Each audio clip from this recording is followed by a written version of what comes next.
a few days before Jeff Lucy killed himself, he had been home, I don't know, maybe a year or something. And he had been wearing what everyone thought were his dog tags the whole time he was home. And a couple of days before he hung himself, he took them off and he threw them through his family's living room. And they weren't his dog tags. They were the dog tags of an enemy soldier he had killed that he had been wearing since he was home. Okay, let's do something happy. When I was a kid, you know, my friend Emily, who is traveling with me and running music up there, she always says, instead of saying I was a kid, she always says when I was little, you know.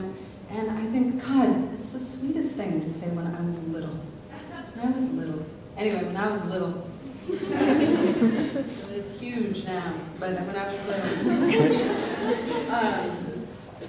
I used to wear these button-up shirts, and I buttoned them all the way up. And I knew how to iron at a very young age. And I would iron my little white shirts, and I would have everything perfect and creased. And I always got teased for dressing like a little man.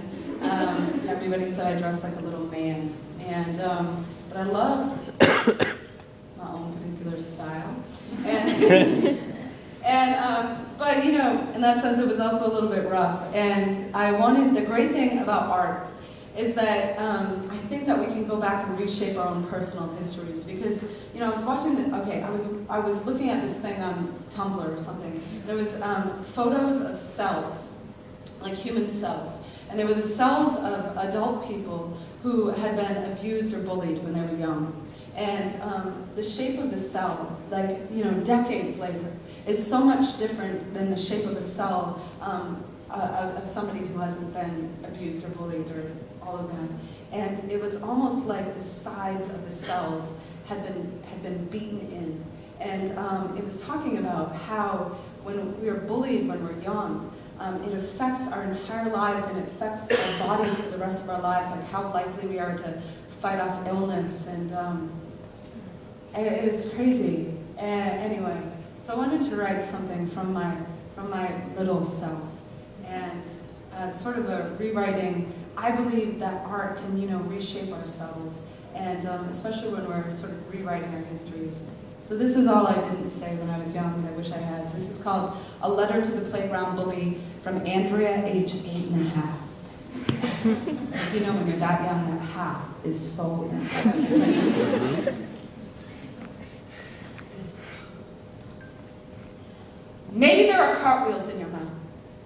Maybe your words will grow up to be gymnasts. Maybe you've been kicking people with them by accident.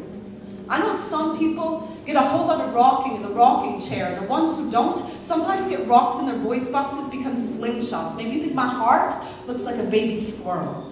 But guess what? You absolutely miss when you tell the class I have head lice, because guess what? I 100% absolutely did not have head lice. And even if I do, it is a fact that head lice prefer clean heads over dirty ones. So I am clean as a whistle on a teapot. My mother says it is totally fine if I blow off steam as long as I speak in an octave. My kindness can still reach. My kindness knows mermaids never ever miss their legs in the water because there are better ways to move through an ocean than kicking. So guess what? If I ever have my own team, I am picking everyone first. Even the worst kid and the kid with the stutter like the skipping record, because I know all of us are scratched, even if you cannot hear it when we speak. My mother says some people have heartbeats that are knocking on doors that will never ever open. And I know my heart is a broken freezer chest. That's why I can't keep anything frozen. So no, I am not always crying. I am just thawing outside the lines. And even if I am always crying, it is a fact that salt is the only reason everything floats so good in the Dead Sea. And just because no one ever passes notes to me doesn't mean I am not super duper. In fact, my super duper might be a buoy or a paper boat the next time your nose is stuck up the river, because it is a fact that our hearts stop for a millisecond every time we sneeze, and some people's houses have too much dust.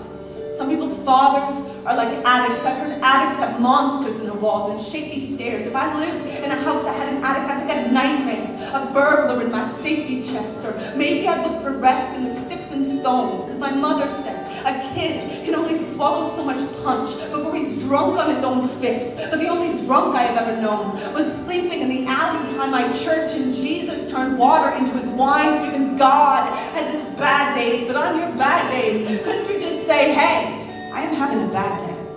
Instead of telling me I'm stupid or poor, that I dress like a boy, because maybe I am a boy and a girl. Maybe my name is Andrea, Andrew, so what? It is a fact that bumblebees have hair on their eyeballs, and people also should comb through everything they see like an anchorman. It's not a sailor like the clouds. Might be a pillow fight like my mother said. Every bird perched on a telephone wire decides the direction of its flight, but the conversation's running through its feet. So I know everything I speak can make hurricanes in other people's veins, or shine their shiny shine. So maybe sometime, if somebody would sit beside me on the bus, I could say, guess what? It is a fact that manatees have vocal cords, even though they don't have ears, just like Beethoven played music, even when he could no longer hear. And I know every belt that has hit someone's back is still a belt that was built to hold something up. And it is a fact that Egyptians slept on pillows made of stone, but it's not hard for me to dream that maybe one day you'll write me back,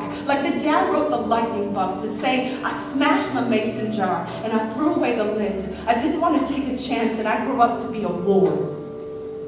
I want to be a belly dance, or an accordion, or a disco ball, or the fingerprints, the mason leaves, and the mortar between the bricks to prove that he was here, that he built a roof over someone's head to keep the storm from their faith. My mother says that's why we all were born.